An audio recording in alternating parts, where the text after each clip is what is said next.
Senhoras e senhores, muito boa tarde. Em nome do B8 Projetos Educacionais, da Escola Politécnica da Universidade de São Paulo e da Universidade Paulista, Unip, damos as boas-vindas ao Physics Fight final do YPT Brasil 2010. A partir de agora, as 3 equipes que se destacaram durante os PFs classificatórios disputam a medalha de ouro da competição, em evento que também conta com transmissão ao vivo na internet pela TV Web. Vamos então receber os protagonistas desta tarde, representando o Colégio Mater Amabilis, Lucas Henrique Moraes, Leonardo Cunha, Arthur Santos, Juliana Fracei e Afonso Bento, equipe da Inverted Arrow of Time.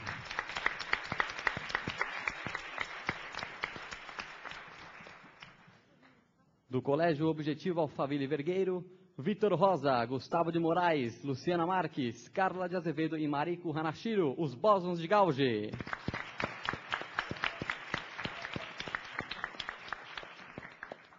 E do Colégio Objetivo Granja Viana Integrado Objetivo, Francesco Garcia, Gabriel Lisboa, Matheus de Túlio e Cássio Souza, equipe Quarta Dimensione Viator.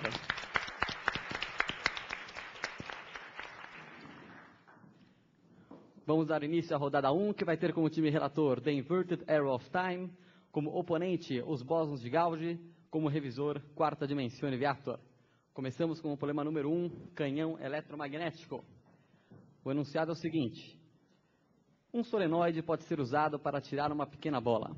Construa um dispositivo no qual um capacitor carregado a no máximo 50 volts é usado para energizar a bobina do solenoide.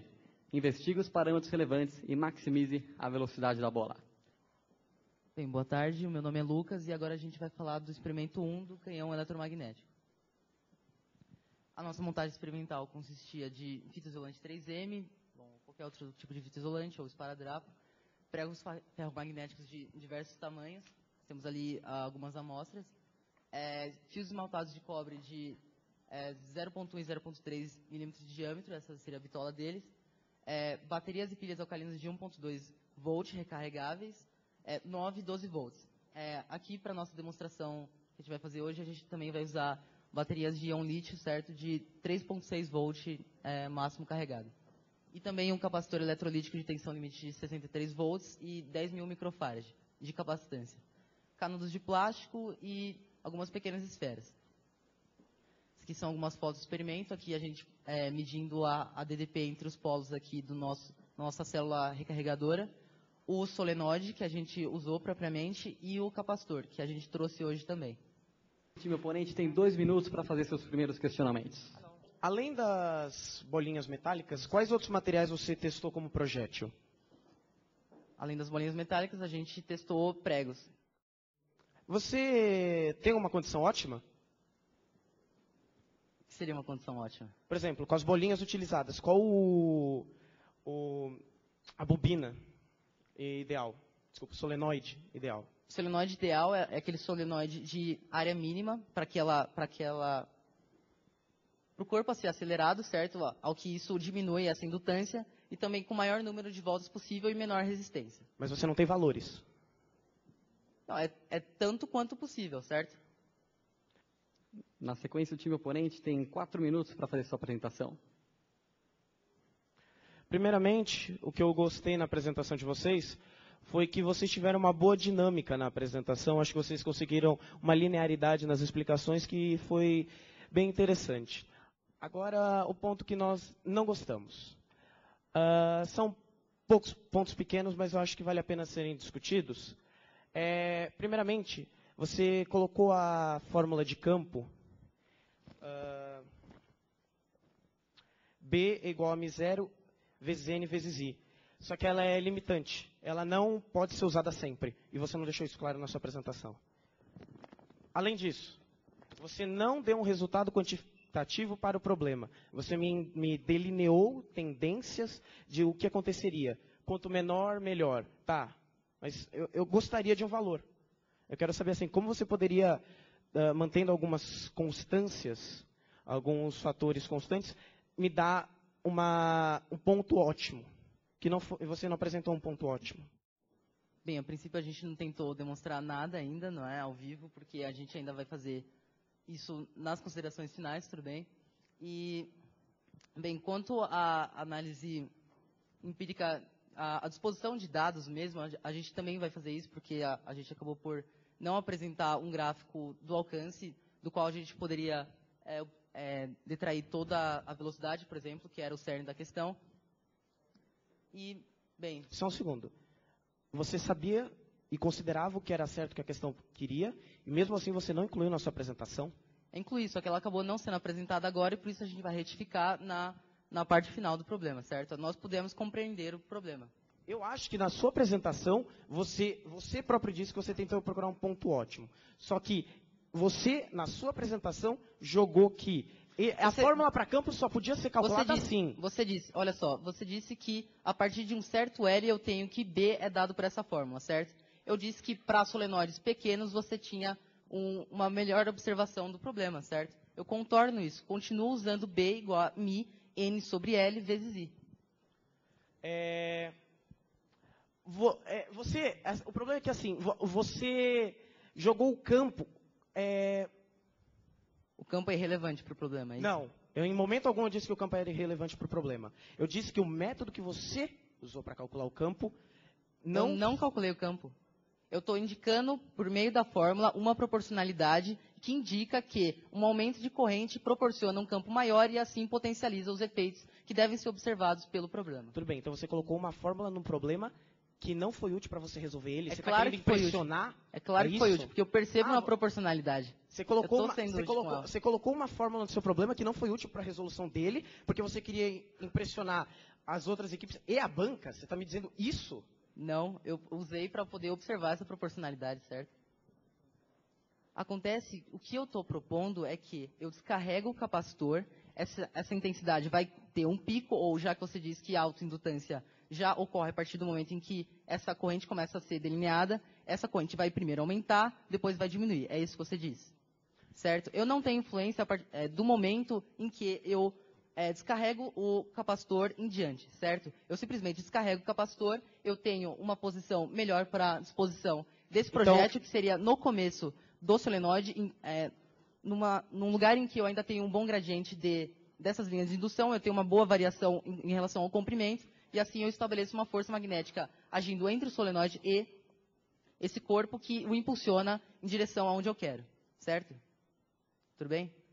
Não tem ponto ótimo, porque eu já dispus essa bola anteriormente à própria descarga do capacitor. Ok. Infelizmente, está encerrado o período de discussões. Vamos acionar agora a equipe avaliadora, que tem 3 minutos para os seus questionamentos iniciais. Eu queria fazer algumas perguntas agora para a equipe relatora. Houve análises com mais capacitores? Não, somente com esse. Só que a gente pôde aferir para diversas tensões que carregaram esse capacitor. O capacitor foi testado para 50 volts, 45 volts, 35 volts. A gente vai dispor isso nas considerações finais, como não foi feito na apresentação inicial. O que seria uma saturação magnética, como você apresentou na magnetização de um material ferromagnético? Ah, sim, claro. Você tem como um momento a partir do qual você não pode mais magnetizar uma massa ferromagnética, entende? Você tem o fator magnetização. Quando ele atinge algo próximo de 100%, ele está em saturação magnética, esse corpo de magnetização próximo de 100%. Agora, para a equipe oponente, o que você apresentaria como parâmetros relevantes para maximizar a velocidade da bola? Eu acho que, como eu demonstrei aqui na minha discussão com ele, um fator importante que ele deveria ter considerado assim, é me encontrar um solenoide ideal, considerar o comprimento, o diâmetro e, dentre outros fatores, para me encontrar valores numéricos que me levassem. Certo. O que seria um impulso instantâneo no qual você insistiu em apresentar à equipe relatora? Que não ficou muito claro. Basicamente, devido ao fator de autoindutância que acontece ali, não seria algo imediato o lançamento da bola. Primeiramente, eu vou relatar pontos positivos e negativos da equipe relatora. Pontos positivos muito interessantes foi começar com uma boa introdução teórica, ter uma boa dinâmica de apresentação, a presença de fotos do experimento, demonstrou domínio durante o debate com a equipe oponente, soube responder bem as perguntas feitas pela equipe oponente e elucidou vários pontos que ficaram confusos. Alguns pontos contras aparentou desconhecimento de parte da apresentação. Algumas fórmulas apresentadas apenas serviram para impactar, porque não vimos sua utilização direta. A definição de H, campo magnético, foi errônea, porque deve ser considerada a magnetização no meio material, no caso, os êmbolos ferromagnéticos. Agora, a equipe oponente. Foram bons os questionamentos, cujas respostas puderam elucidar explicações meio rápidas. Alguns pontos contras. Às vezes, foi insistido demais no mesmo ponto. E as análises feitas foram muito pobres. E a apresentação de um momento ótimo não foi muito objetiva. E não houve explicação da fórmula mencionada, escrita.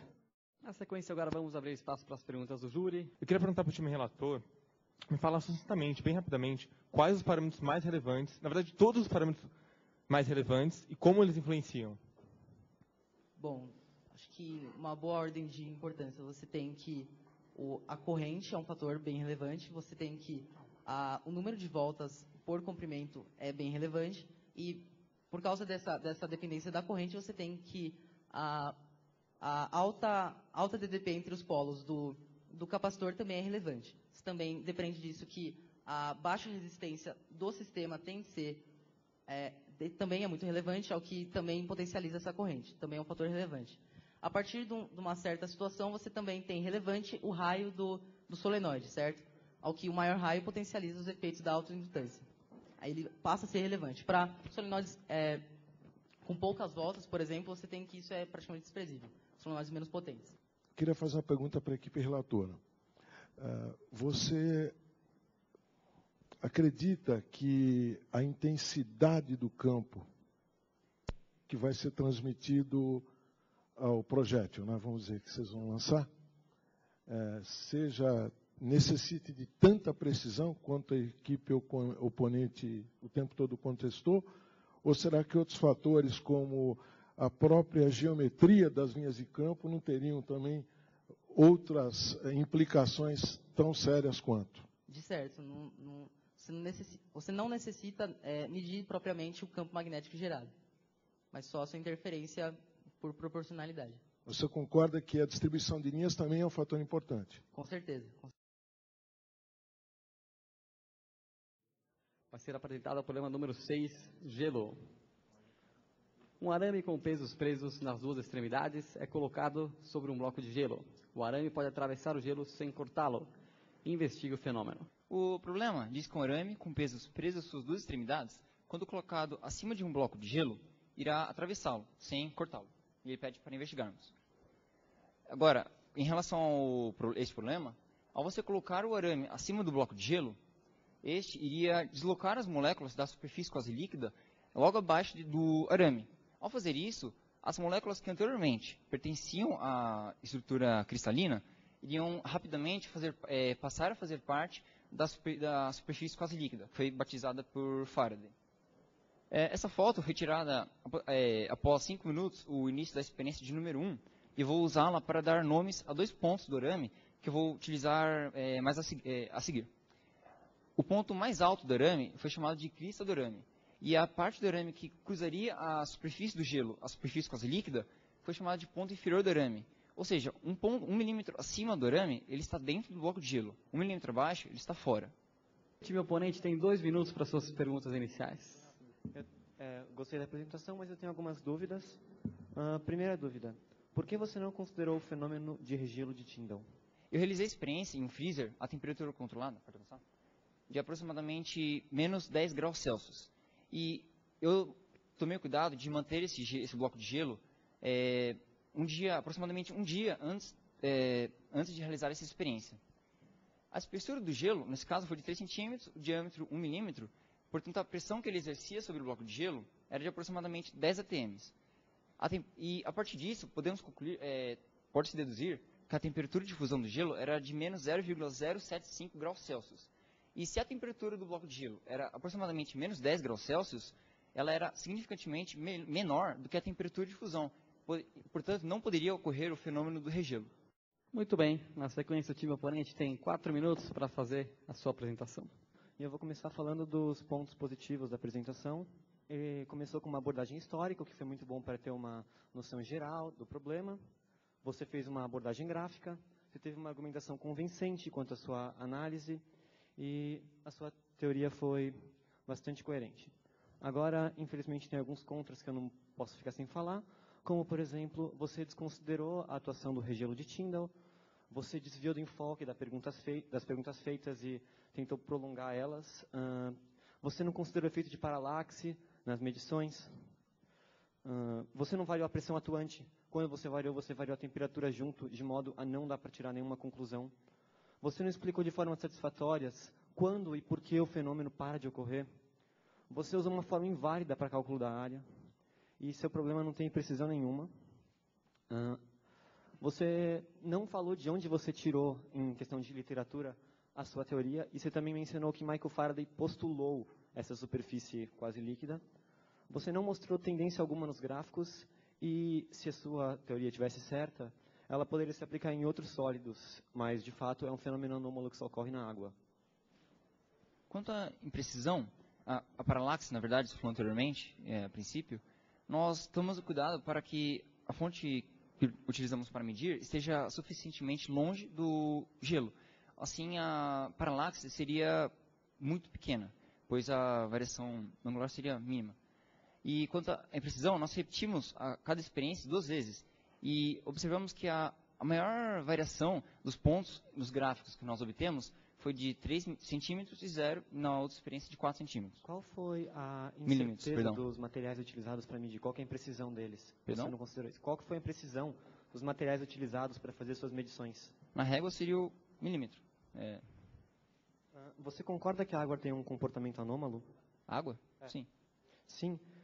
Então, segundo a sua lógica, essa teoria deveria funcionar para outros sólidos também? Não.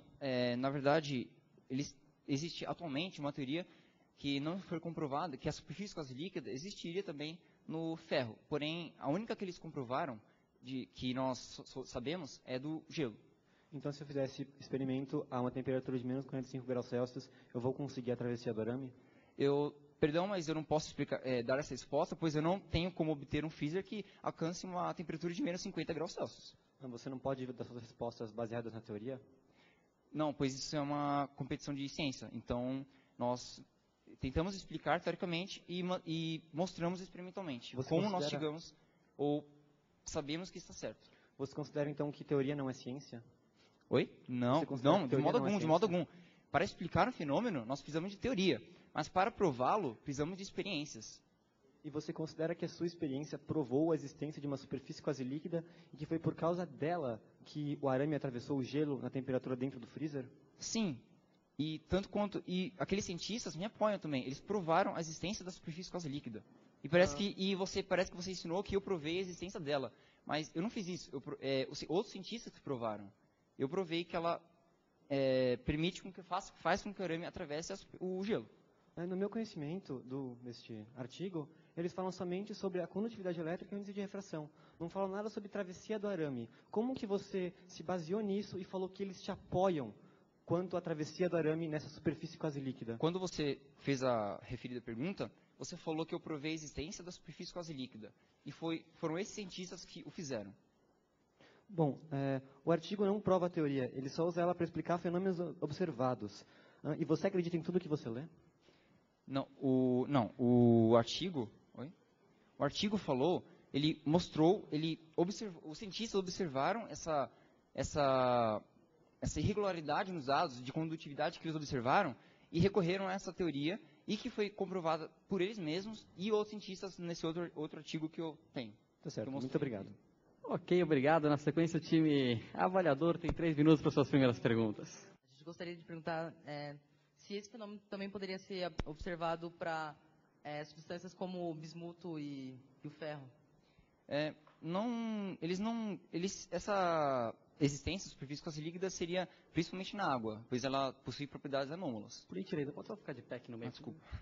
Certo. O que seria mais relevante, então? A formação cristalina da água no formato de gelo ou o seu comportamento anômalo? Como a água em estado sólido forma uma estrutura cristalina, como eu mostrei, as moléculas da superfície, devido a esse comportamento anômalo, não pertencem à estrutura cristalina. Certo. Então, o que é mais relevante? O comportamento anômalo da água ou a estrutura cristalina do gelo? Ambos, pois a estrutura cristalina seria seria a forma com que do gelo no estado sólido. De que maneira contribui esse comportamento anômalo da água, então? Na existência da superfície quase líquida. Então, por que substâncias como o bismuto e o ferro não têm essa formação da superfície quase líquida? Eu acho que estamos desviando do gelo, pois o problema se refere a um bloco de gelo e não ao bloco de ferro ou bismuto. Uma análise dessa permite você identificar os parâmetros mais relevantes, como o comportamento anômalo da água ou a formação cristalina, certo? Certo. Agora, uma pergunta semelhante para a equipe opositora, o que vocês acham ser mais relevante, o comportamento anômalo da água ou a sua formação cristalina? Bom, eu acho que os dois são igualmente importantes, porque se não tivesse a formação cristalina, não se trataria de um sólido, então a travessia ocorreria certo, mas poderia haver outro tipo de formação cristalina. Essa característica, a formação cristalina característica da água é o que permite esse fenômeno ou não? Ou qual é a relevância dele? Bom, nas nossas pesquisas nós concluímos que eram a quebra das pontes de hidrogênio que permitia esse fenômeno. Certo, então o comportamento anômalo da água em nada contribui. Não, o comportamento anômalo da água, lógico que contribui. No diagrama de fases da água, você pode perceber que quando você aumenta a pressão, você também aumenta o ponto de fusão. Eu gostaria de dizer que foram boas as apresentações de ambas as equipes, certo? Aqui, pode continuar.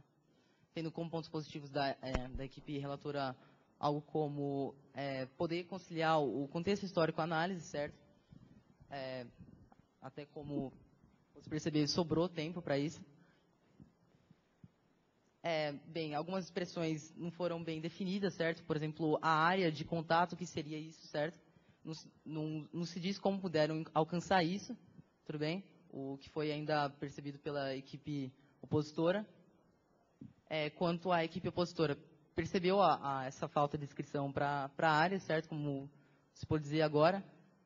A análise pôde perceber vários pontos negativos do time relator, identifica a falta de alguns parâmetros relevantes e demanda, às vezes, a apresentação de artigos alheios, como pede que se dispusesse artigos do Tyndall, de cientistas bem, famosos, certo? E, novamente, não questiona essas hipóteses diversas, certo? Como esse tipo de variação de material. Ok. Vamos, então, para as perguntas do júri. E a minha pergunta é para as três equipes, mas eu queria uma resposta bem sucinta. A pergunta é, microscopicamente falando, existe contato entre o arame e o gelo, ou superfície quase líquida? Sim. Com contato, sim. Lembrando que todo tipo de interação de contato é basicamente interações eletrostáticas, certo? Não há contato. Nós também consideramos que não é contato se você for analisar microscopicamente. Senhoras e senhores, vamos então para a última rodada do YPT Brasil 2010. Nessa etapa, o time quarta dimensão Viator vai ser o relator, The Inverted Arrow of Time vai ser o oponente e os bósons de Gauss revisor. Será apresentado o problema número 17, gerador de Kelvin.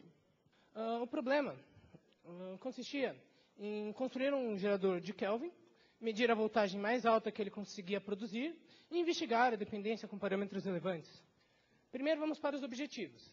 Obviamente, fazer um gerador de Kelvin, testá-lo, alterar os parâmetros que nossa equipe, através de teoria, julgou relevantes e maximizar a voltagem de saída dados esses parâmetros.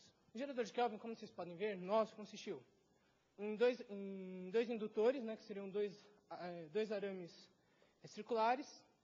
Aqui, como vocês podem ver, seria o armazenatório, o reservatório de água, de onde a água cairia por gotejamento, isso é muito importante. Aqui seriam os baldes, onde a água seria recolhida. Como vocês podem ver internamente, os baldes foram vedados com papel alumínio. Esses baldes aqui estão ligados por fios aos indutores de cargas. E aqui atrás, não vai dar para ver, mas a montagem está ligada a um multímetro para marcar a saída de DDP. No indutor de aço, originalmente, ele estaria sem cargas. Mas as cargas atmosféricas presentes na atmosfera induziriam uma inicial carga no indutor, uma pequena carga. Carga grande o suficiente apenas para separar as cargas presentes na água. Cargas de sinal oposto ao indutor aqui na superfície da água, como vocês podem ver, aqui na parte mais baixa, e cargas de mesmo sinal aqui mais para cima. O reservatório também está ligado a um fio terra, o qual seria responsável por neutralizar essas cargas que ficariam acima da gota no reservatório. Então, a força gravitacional seria responsável pela queda dessa gota. Essa gota carregada, ao cair no nosso balde, ele induziria cargas no alumínio. Essas cargas seriam transferidas ao indutor pelo fio, seriam passadas ao indutor pelo fio, e, portanto, conforme o processo fosse ocorrendo, aumentariam as cargas no indutor, devido ao aumento, à queda sucessiva de cargas no balde. Quando aumenta as cargas no indutor, aumenta as cargas induzidas na água, e o que vai causar mais um aumento de cargas no indutor, o que vai aumentar ao longo do tempo a voltagem fornecida. Na sequência, o time oponente tem 2 minutos para suas perguntas iniciais. O que é relevante? A autoionização da água ou a eletrização da água pelo atrito com o ar? Para começar, eu não disse que haveria ionização da água. Mas por que vocês dispuseram... Peraí, deixa eu responder a minha pergunta. Desculpe a indelicadeza. Deixa eu responder a pergunta que você me fez. Por gentileza, vamos manter assim. Desculpe. A água já teria íons dissolvidos. A autoionização da água estava ocorrendo e isso faz com que ela já tenha íons dissolvidos nela. Quando eu falo que induzir carga na água, significa que o campo elétrico formado pelo indutor separaria esses íons, faria com que os íons, por exemplo, se o indutor fosse positivo, os íons negativos da água se posicionassem mais abaixo e os íons positivos, que seriam certo, mas de que forma isso altera o problema, a eletrização por atrito com o ar? Como isso se diferencia da autoionização? Na verdade, a eletrização inicial com atrito pelo ar, no caso do indutor, seria apenas para a indução inicial de cargas no indutor, o que explicaria o começo do processo, mesmo que você não induzisse cargas inicialmente no indutor. De qualquer forma, se você tem 2 gotejamentos e você tem substâncias constantes, o ar e a água, na série triboelétrica elas estariam dispostas da mesma forma, você não dotaria essa substância, a água, da mesma carga nos 2 polos?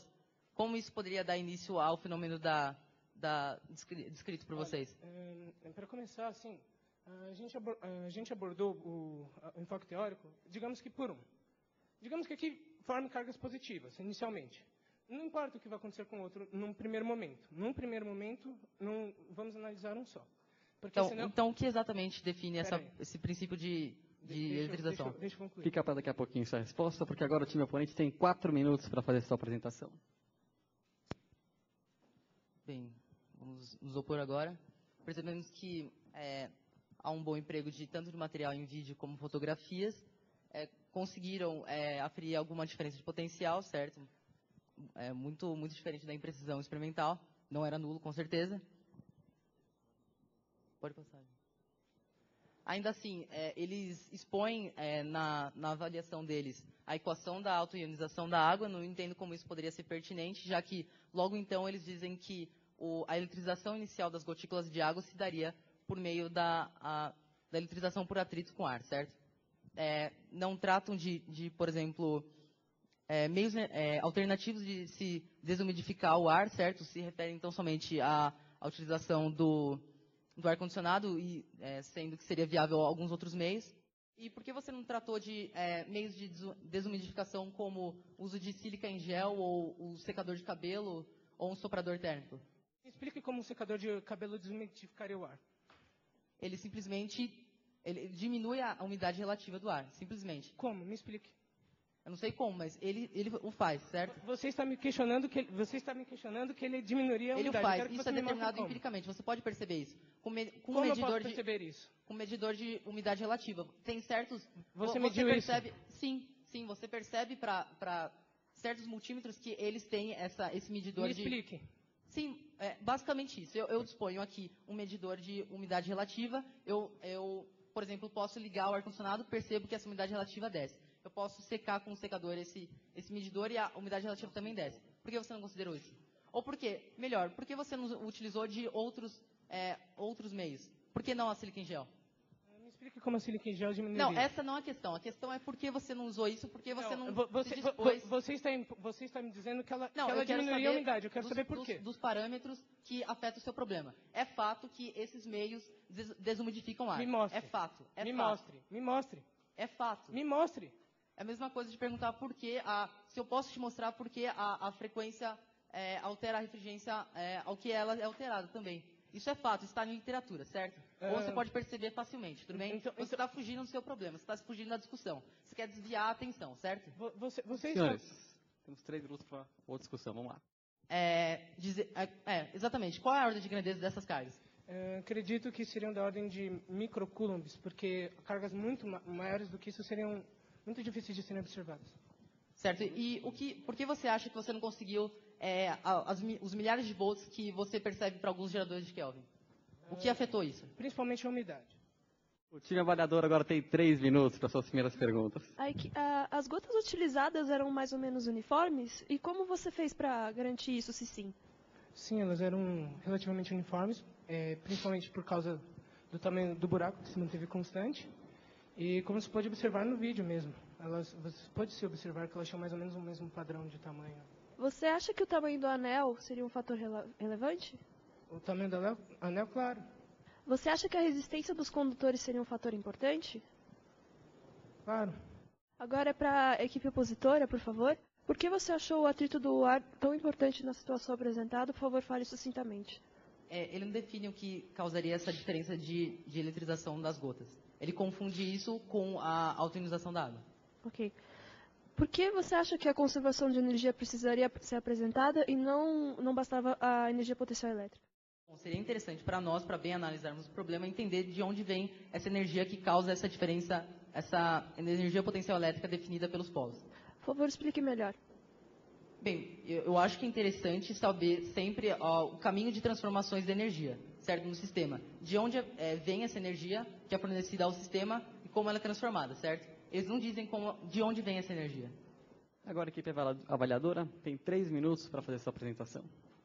Primeiro, quanto à equipe relatora, nós gostamos bastante que eles foram a fundo nas discussões. Nós gostamos também da dinâmica de apresentação da equipe relatora. Meus parabéns pela sua performance e também pelo uso de mídia na sua apresentação. Agora, o que nós não gostamos. O fator de vocês terem ido a fundo na discussão também não foi tão legal, um pouco na sua postura.